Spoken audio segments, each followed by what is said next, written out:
Now, this lady, the next video that I'm going to show, it broke my heart when I saw this, because you could tell it just didn't hit home for her. It also made her realize she's got children as well, that this can and probably will have the ripple down effect in generations to come. This just doesn't affect us to the here and now. We always have to think about things generationally. Now, the small businesses of this country for centuries, and I'm saying centuries because whether they were classified as small businesses or not, before corporations came in and did what they're doing and what they've been doing, there were communities, families that have businesses and they keep it within. They've been the heart of this country until recently, right? COVID. So many of them got shut down, closed down, eradicated. Businesses that have been in business for decades, for long periods of time. If anybody has owned a business or has been entrepreneurial, honey, that's a whole different type of grind.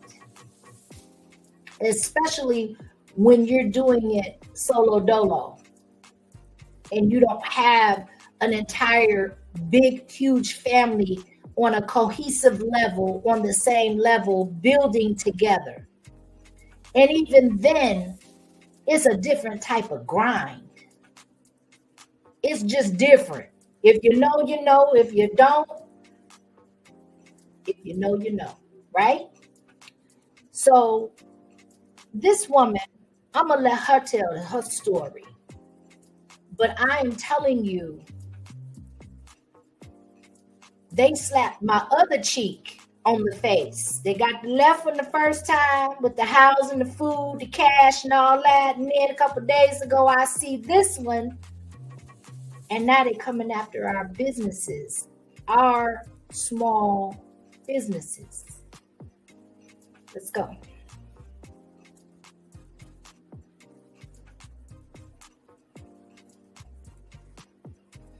I need this message to go out to our vice president who's running for president. I have heard all over social media about, excuse me if I say anything wrong, immigrants getting loans, money. It was hard for me to believe. It was just extremely hard for me to believe. I've been in business such a long time. Back in 2019, I purchased my first food truck. It cost me over $25,000. I paid it cash money. I worked hard to pay for this truck. I'm now selling it because I'm doing other things, but I'm selling it. I had a guy come to look at purchasing my vehicle. My food truck, and he explained to me he's an illegal immigrant. He has no credit. He has no money in the bank.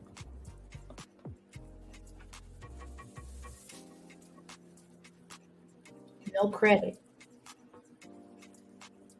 You got people, and I would go as far as to say millions of people that have medical bills on their credit that they have been unable to pay.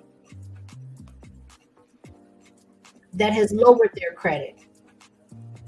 We got federal interest rates that have been 7.5%, 7.5%. That even if you have good credit, that's the lowest amount, unless, I don't know if it's different for veterans. I know the requirements to purchase a house are different. But for the average citizen that works regular jobs, 7.5% with good credit. If we're looking at over, I think it's 760 or 780, almost 800, 850 is the perfect credit score. And we have illegals coming in that have no credit. You have no clue as to if they're able to pay their bills,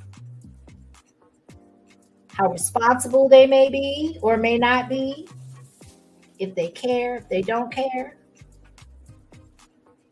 And then one of these immigrants approached this woman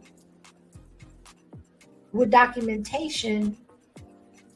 It's a promissory note saying, I'm interested in buying your small business, the one that you built, the one that you created, that you marketed for, that you paid cash for. God knows how she was able to accumulate $25,000 cash because she was unable to get a small business loan as a vet. Again, let her tell her story.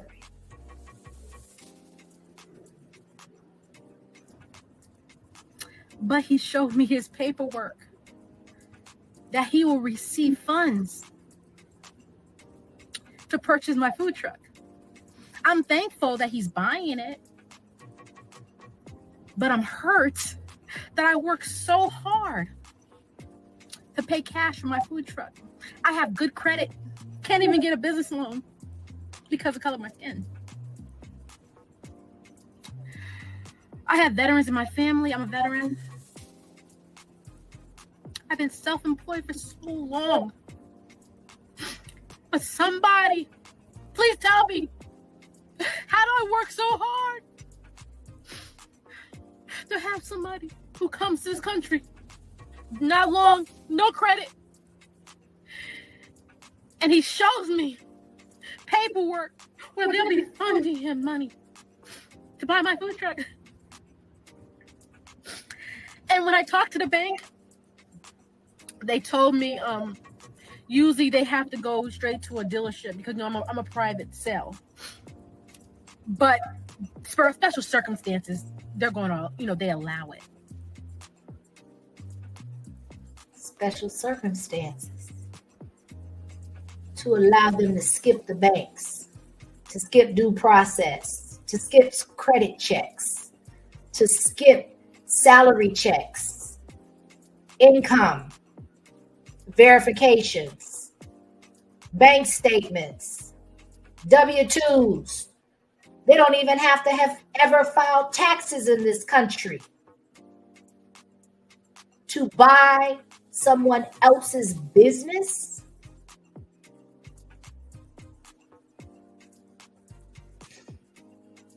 This woman's a veteran, she said, with good credit. She couldn't qualify for a small business loan.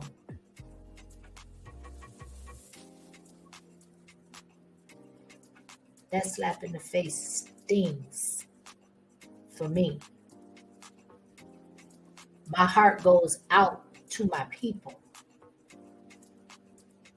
to my family.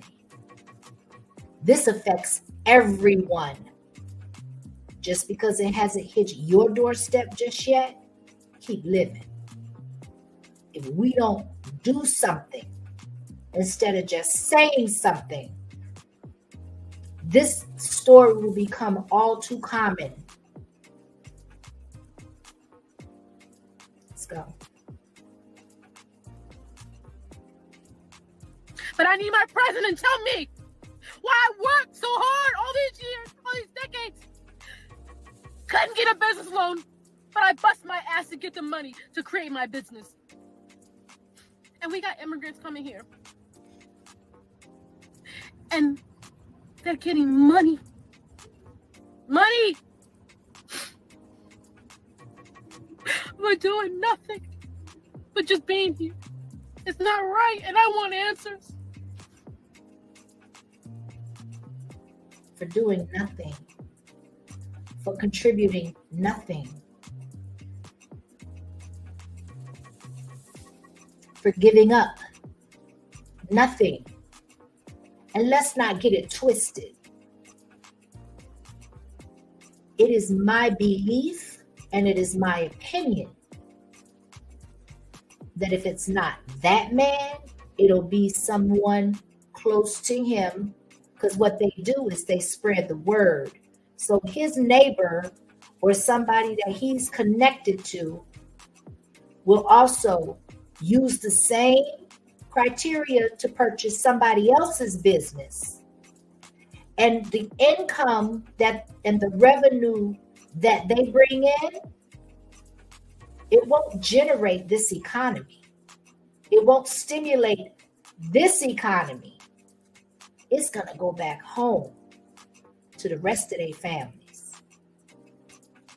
And a lot of them, what they will do and what they have done based off of historic evidence and data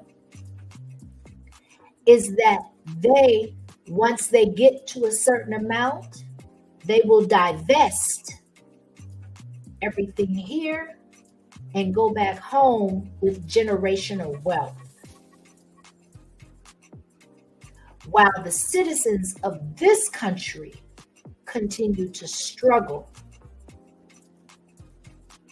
because we are inside of a corporation. Now, her emotion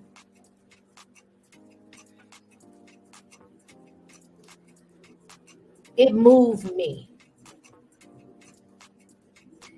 It moves me now because this hits home. This can be any one of us.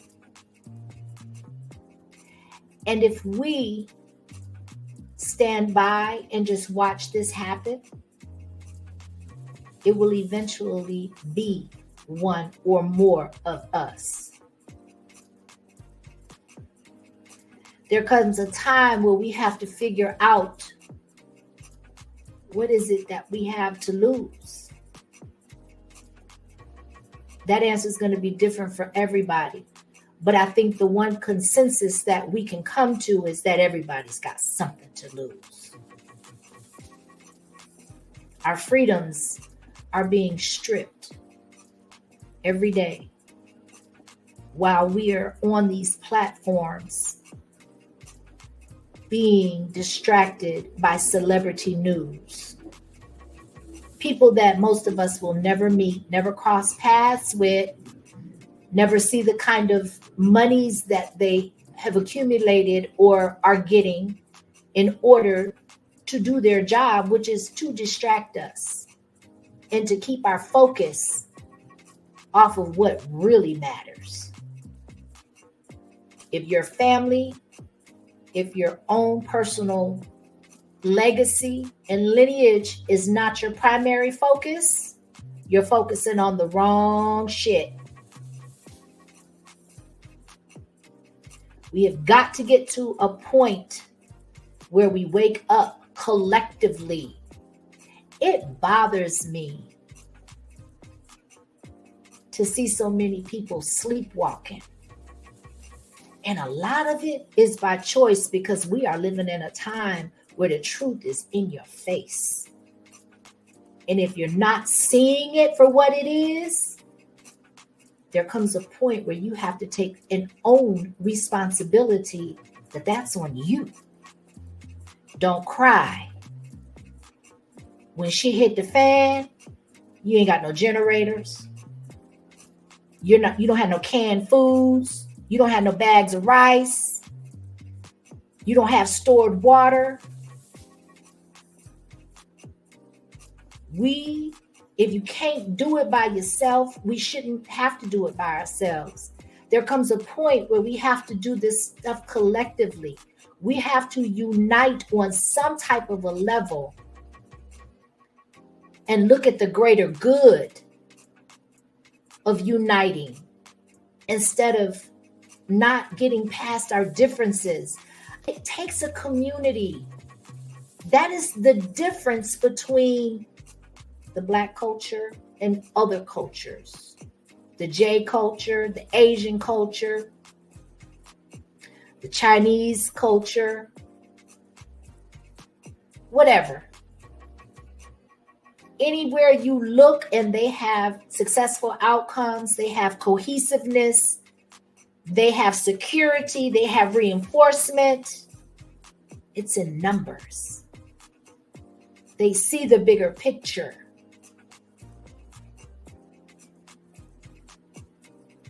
They see the bigger picture. Why can't we?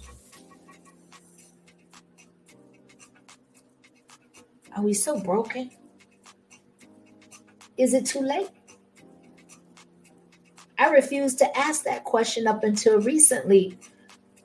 But the way things are going, I don't see, or maybe it's because it's not visible to my eyes, a lot of progress in a time where time is accelerated and the world is moving at a really fast pace.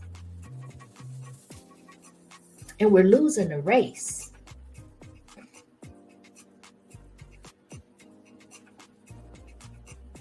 Where is our attention going? Where is our focus? You got this system of things that is, the cat is out the bag. People that don't even want to see it are seeing what's going on. If through nothing else, it's through this immigration situation. They let you know just what they think of you. I'm not going to sit here and say I'm going to do something that's only going to benefit Black people. No. And take into the Americas, to the Caribbean. I'm not going to sit here and say I'm going to do something that's only going to benefit Black people. No. And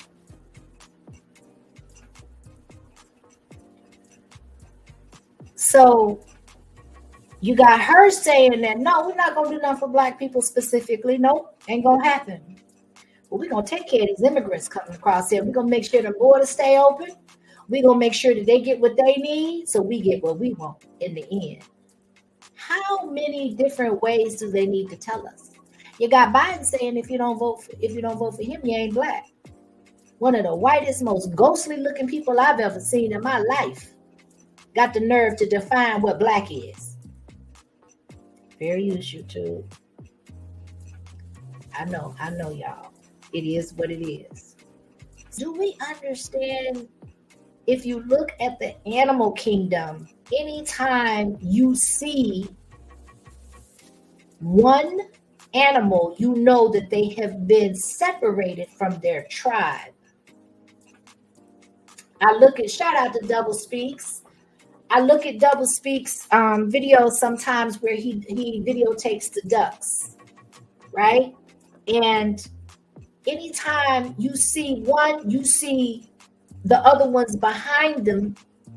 They're very aware. Even if they're hesitant and walking up, they're very aware, they're very acute, and they all on the same page because they all know their role. They all know their positions.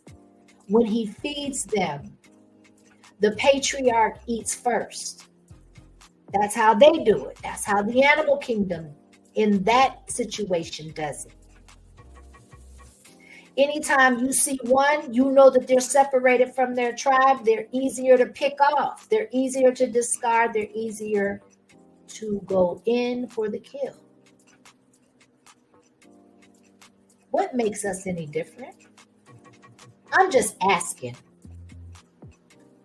We have to do better if we want to survive what's coming down the road. I'm not going to make this a real long live. There's a lot I can say, but then there's a lot that I have said.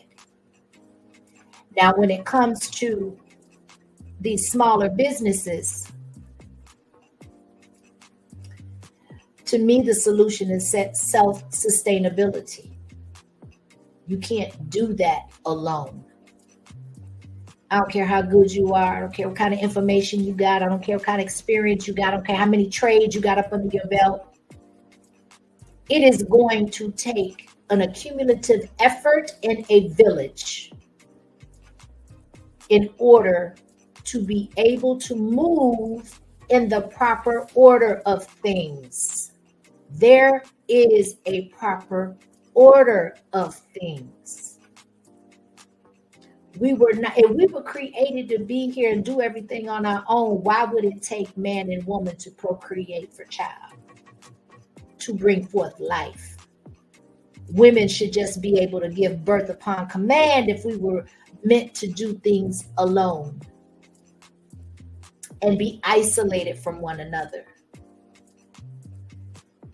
Now, we did talk about, we got these sanctuary cities that are in crises at this point. Maybe not this time last year, but definitely by this year. Inflation has not slowed down. It has not decreased. None of that. So, like I said, I am solution oriented. I do want to play a couple of small clips on the way out for possible solutions. So if any of my viewers are in Chicago, this may be of some help and assistance to you. And if not, then at least we are aware that some of these programs or some of these resources may be federally funded, to wherever state you are in, you can definitely do your own research and find some type of resources, because that's where we are with it. And we are entitled to those resources. It's just a shame how they will present them and make it easier for some groups of people to receive them than others. But this is what this is where I'm at with it, and I definitely wanted to share this. So give me 1 second, y'all. Hold on.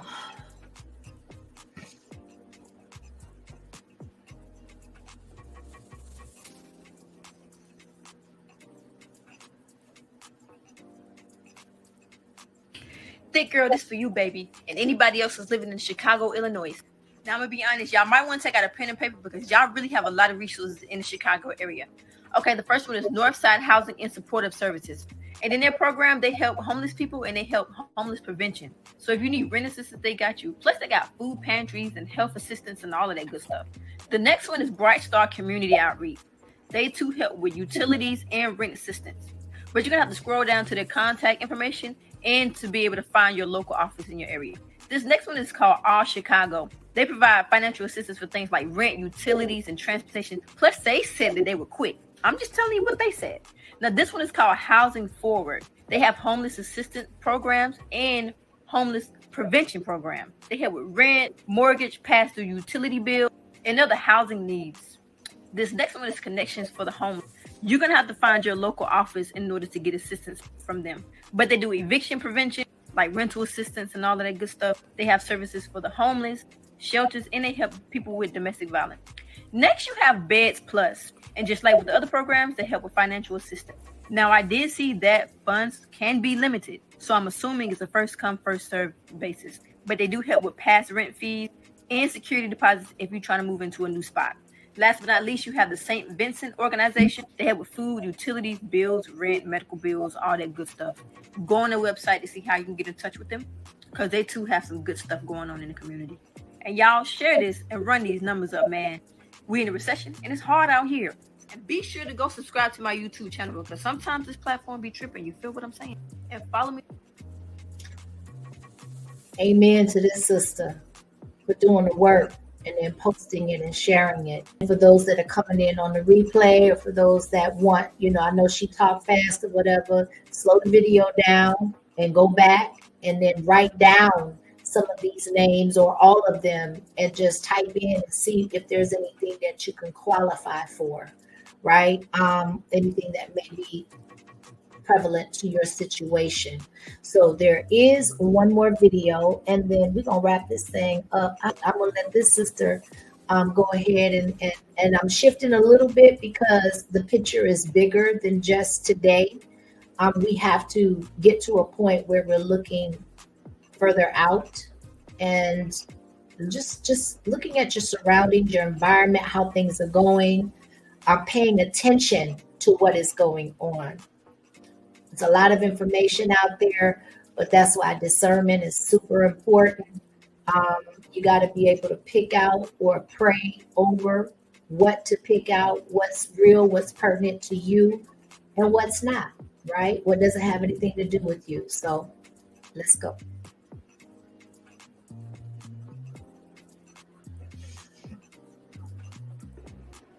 We don't know what's going on in this country of ours or in the world, but these are the things based upon my research that I believe that you should have on deck, on standby in case some shit goes sideways. You need batteries, you need a canvas knapsack, you need solar powered lanterns, a generator if you can find it, and if you can afford it, about $500 on Amazon. You need a plastic tarp.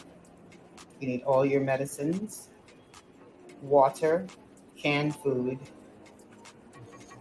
especially your prescription medicines, K95 masks, a gas mask. You can find that on Amazon. Blankets, water, preferably the 5-gallon ones that you get from Kroger. If you can't find that, then just get gallon water. Blankets, if I didn't say that already, or sheets, or both. Cast iron pots, as well as coal or charcoal. Roping, some kind of twine. Sleeping bags.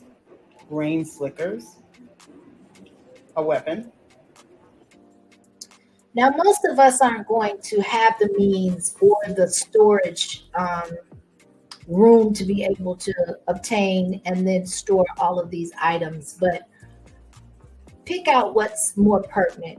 To me, food that's, non-perishable, excuse me, y'all, is non-perishable. Things such as batteries, to me, a generator, battery packs are musts. Candles, things, some of these things we already have in our homes. We just need to stock up a little bit, things that don't take up a whole lot of space. Definitely mason jars. I noticed mason jars have really gone up in price because people are paying it. There are some people that are definitely paying attention. And Miss Yo also has a lot of material. Subscribe, I'm telling you, she's got some gems. And she tells you how to do it, how to do it inexpensively, effectively. It doesn't take a lot of time. She'll tell you how to store it. I'm telling you, you'll be doing yourself a disservice if you don't start being proactive, if you haven't already started to accumulate some things, because we have, when I say that I feel like at some point, what they say, they fatten up the pig to lead it out to slaughter. Take from that what you will. So that's all I'm gonna say about that. My objective is to bring awareness, just to keep us reminded that even though it's okay to to play around or to mix up in the bullshit from time to time, at the end of the day, that should not take priority or precedence over real life situations and real life possibilities in the climate of the times and the country that we are living in. The writing is on the wall. Things are being revealed to us at a really fast rate at this point, and I know it can be overwhelming. That's where each other and learning how to lean on one another can really help. I'm not talking about leaning on people you don't know. I'm talking about starting with people that you know, especially when there are certain things you can get past for the greater good, right? And definitely always keep God first. Always stay in your word. Always recognize and be obedient to the natural order of things. Even if you're not a really spiritual person or a religious person, or these things don't apply to you, you do still have instincts that you were born with. You have natural proclivities and inclinations that you were created with. Embrace them, tap in, meditate, take some time for yourself. You can't be no good to nobody else if you're not good to you. Period.